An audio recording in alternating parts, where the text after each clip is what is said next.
The Lord bless you with his wisdom and peace, dear heart dwellers. Forgive my absence. This has been a very difficult week physically. My fibromyalgia has really acted up. And I guess the weather's changing. And it just seems like everything is so much harder, kind of like wading through a swamp, chest deep in muck. Anyway, I know that it's a cross. We've all recognized here at the refuge that it is a cross that we're carrying for our nation and for the world right now. And the Lord confirmed that right off the bat. So let me share this with you. Yes, Jesus began, these are hard times, my precious ones. Endure them with patience and fortitude. What you are lacking, come to me and ask for the grace to endure. Those of you who dwell in my heart are victim souls, and you carry in your hearts a tiny sliver of the burdens I feel for humanity at different times. These now are times like no other. Technology has united the world and given it tools to self-destruct with.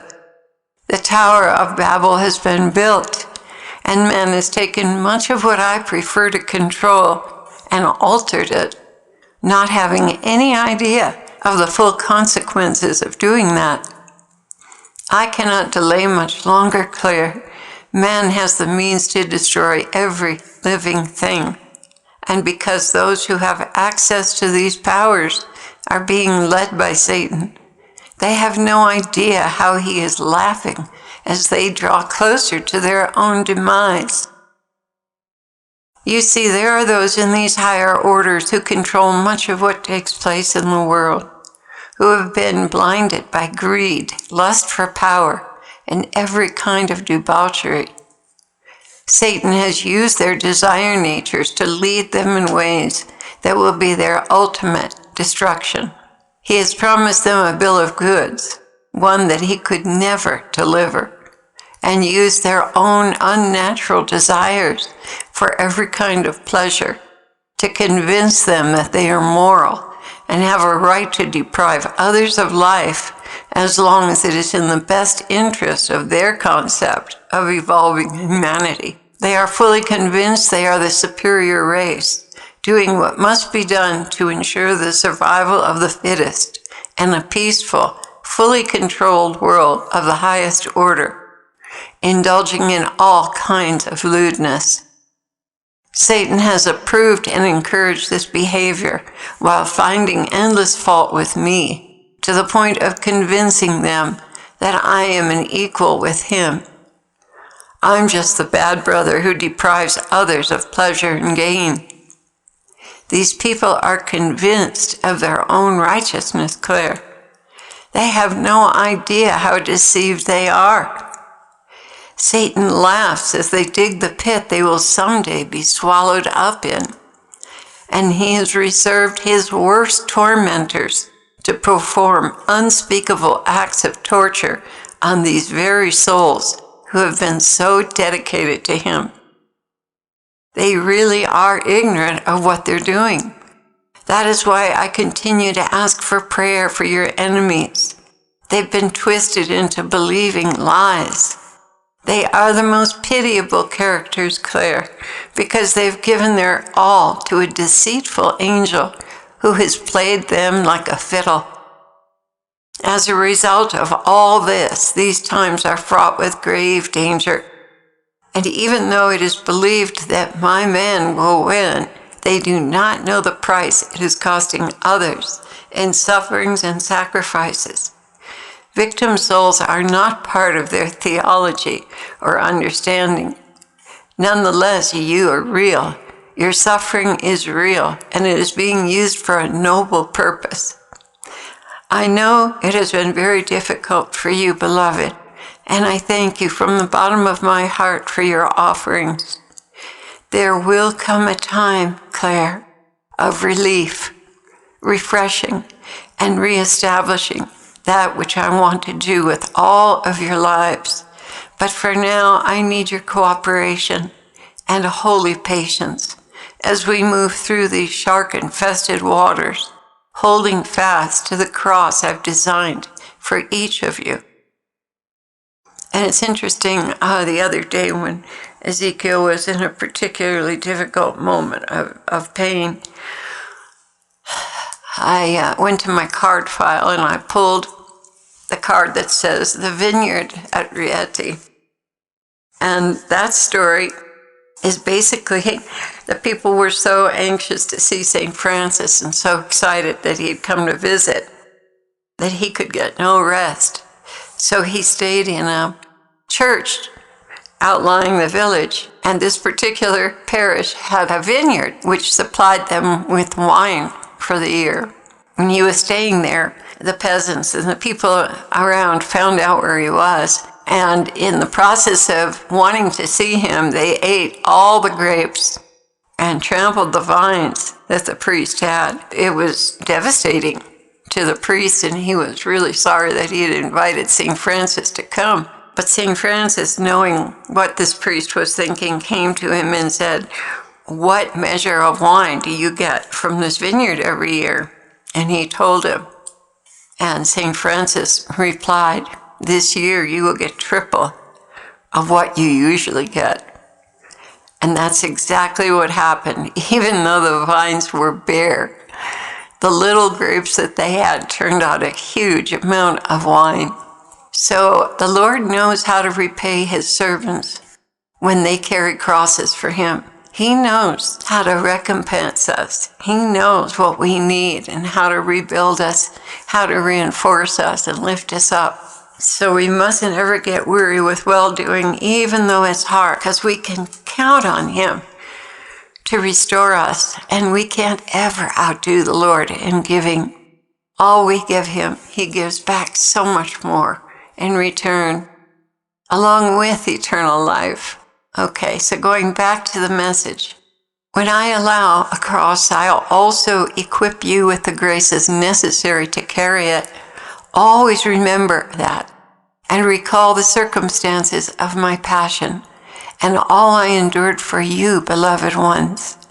You will draw strength from this example, and when you meditate on my cross, I am always there with you, revealing the deeper things.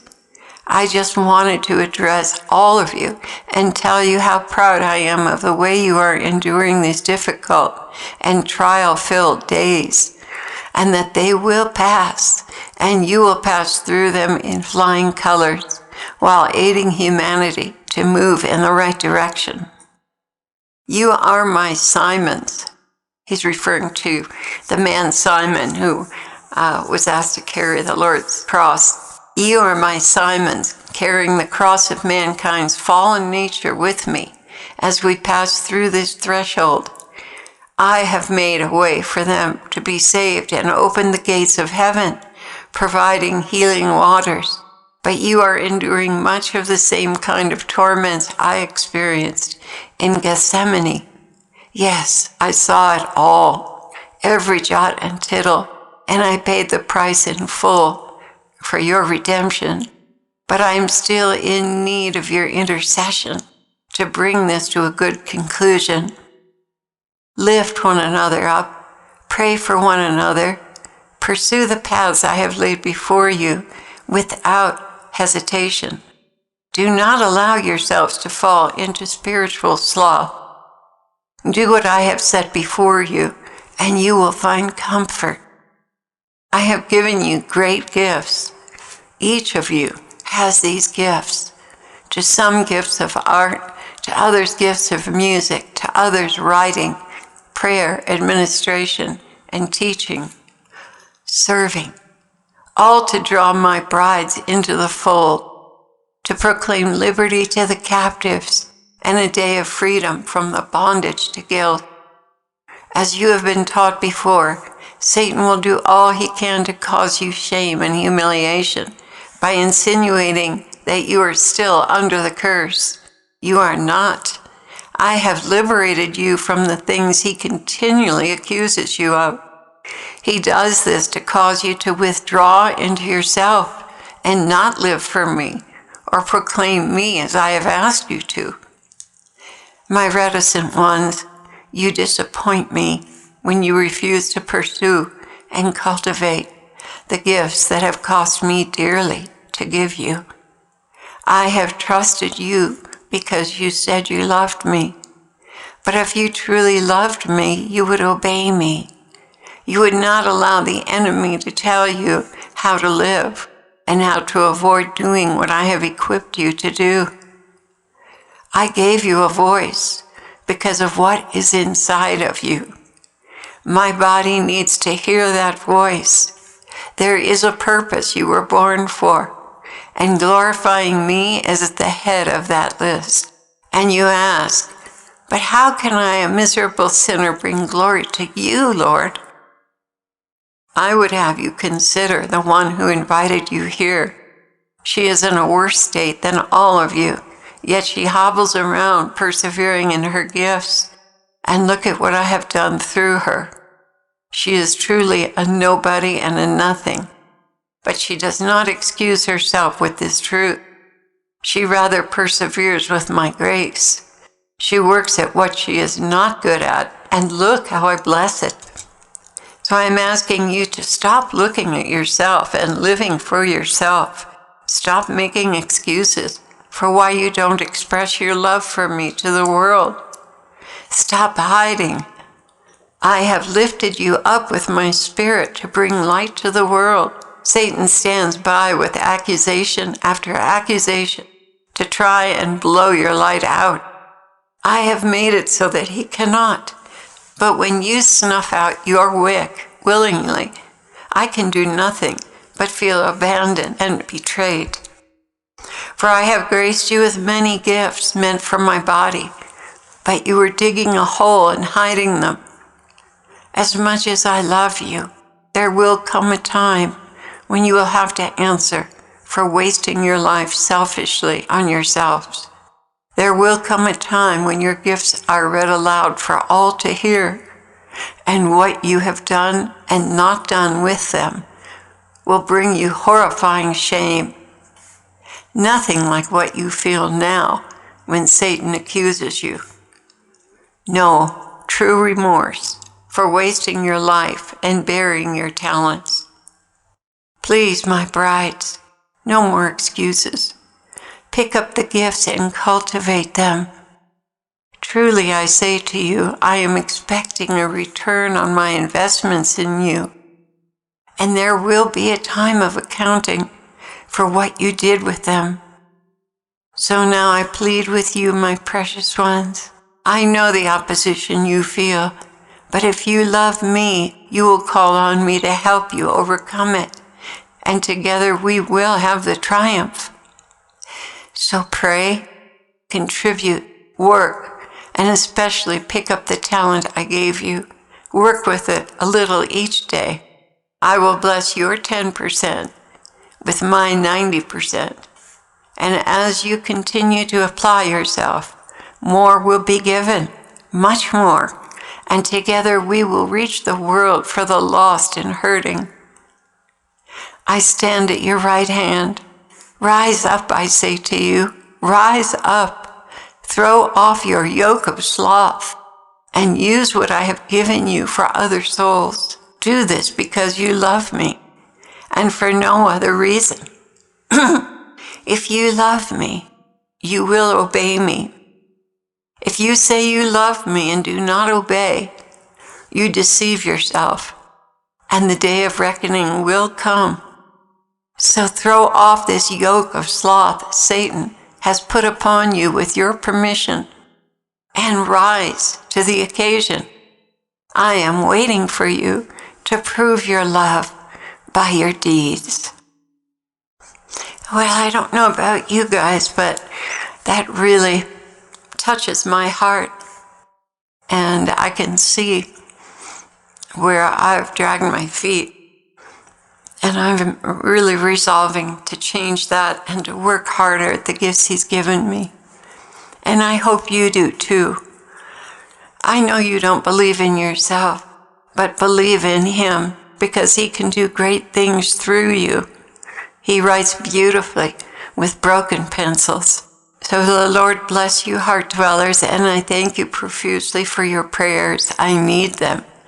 I really appreciate them. I need them, and the community needs them. And we appreciate so much your donations. They've helped us to stay stable and continue to work at what the Lord has entrusted into our hands.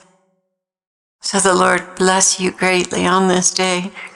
I pray He imparts to you great reserve, strength, and inspiration to move forward with the gifts that you have, even during this time of trial and prayer and hard spiritual work. And please continue to sing the song, the prayer song for our president. Blood and water from the heart of Jesus, fount of mercy, I trust in you. Save our nation, our president too. Blood of Christ, I trust in you. I trust in you, my God, I trust in you. Forgive our sin, the heart of our land renew.